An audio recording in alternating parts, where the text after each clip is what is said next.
Hi peeps, it's Dark Confessions, it's True Confessions time. And today we are talking about Raven Phelan's Messenger Oracle all of these years later. I have such a story to tell about this deck. When Raven first put this deck out, the first edition, it was a different size than this, but this same backing. The first printing of the first edition, I had two of the decks. And they were a little bit smaller. They were the perfect shape, the perfect size. And I had purchased two copies. I had a working copy and I had an additional copy, and I had made a mandala of sorts on my bedroom ceiling out of the artwork. That's how connected I was to this deck.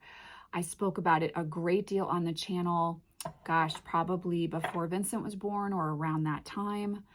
I loved this deck and I worked with it a great deal for reading and connecting with people's spiritual journeys and paths when I was in my public face of reader when I was working with that deck.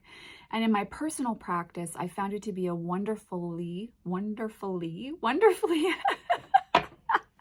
I have been talking so much, guys, that I am like my poor voice to brain, and Mercury in retrograde is starting, and I feel like it started like 3 days early for me. Everything that could go wrong with my laptop and with uploading went wrong over this past weekend. Everything I tried to do with my schedule went wrong. I was just like completely discombobulated. So forgive me, guys. This deck, the Messenger Oracle by Raven Phelan, was wonderfully affirmative for astral travel that I would do and connection with deity and guides in the ethers. It would be a deck I worked with when I came back from that space to receive affirmative messages from my tarot and oracle decks in regards to the work that I had done. So I really worked with this deck a lot. I ended up accidentally losing both of those decks over the moves when I had first ended my marriage and was really sitting with where I was going to be living as far as location goes.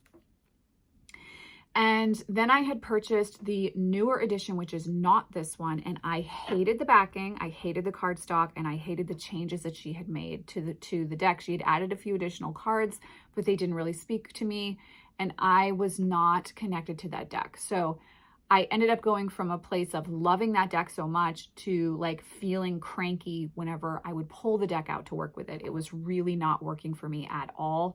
I stopped using it in client readings because it was jarring to me compared to the original. I don't know why they changed the backing. I don't know why they changed the shape. It was even smaller than this. It was a little bit bigger than the Earthbound. I haven't been able to find that original first edition anywhere.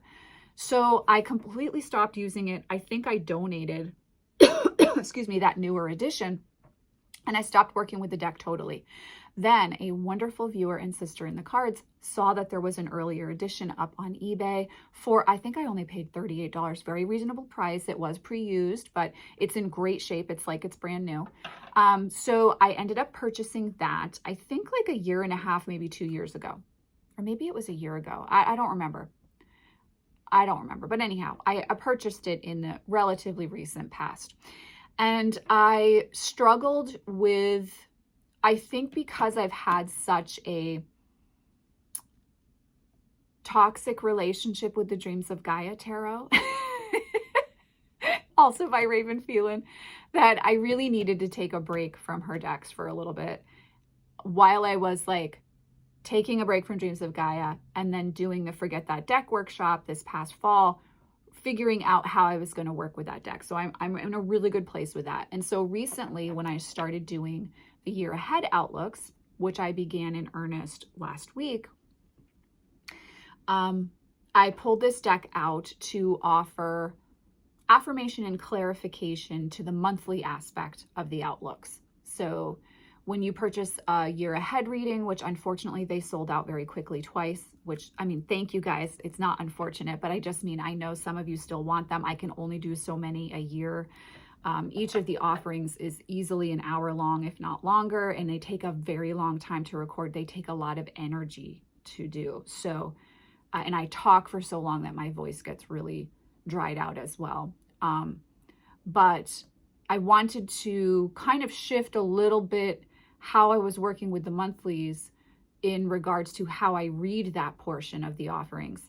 And I thought, you know, I haven't worked with the Messenger Oracle in a while. I love the box, and I always have the box out on display, but I haven't like really worked with it. And I have found a new connection with this deck, not the same way I used it before, but to clarify tarot from a Celtic pantheon and Fae shamanic perspective. So it's really come through very powerfully from an elemental and Celtic shamanism perspective in my readings, in these year ahead readings with clients. And as I've been shuffling the deck more and clarifying with it more, I've had it come through in a few regular intuitive client readings. And I've pulled a card or two for myself here and there over the last few days. And I've realized that I really do love this deck again. I have found a way back into feeling connected with her. It's not the same as the original. It's just not the same as those little cards, and how I just felt like it was such, they were loving messages, but they weren't trite. They weren't like hay house affirmations. They felt like back in the day when I first worked with this deck, really loving messages coming from my guides and from deity. And it felt very supportive of my practice and what I was stepping into. And I was really building trust in my voice as a medium at that time, in my client work as well. And so this deck just gave me a little, it was like a little safety blanket to hold when I would be doing medium nights in Wolfboro and reading for a group of people. And I would just be able to hold the deck and shuffle while I was talking. It just felt really loving to me at that time, very supportive. I don't have that same relationship with the deck now, but it's an amazing clarifier to tarot. And it does offer this kind of Celtic shamanic nature, old ones, elemental affirmation to client readings.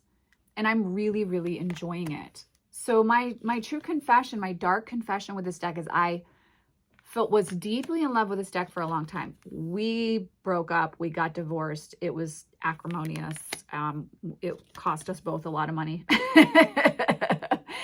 And now we've come back to a place where we're really amicable and we can get a cup of coffee. Well, I don't drink coffee. We can get a cup of tea.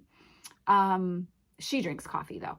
And sit and talk for about an hour. That's it. Not more than that.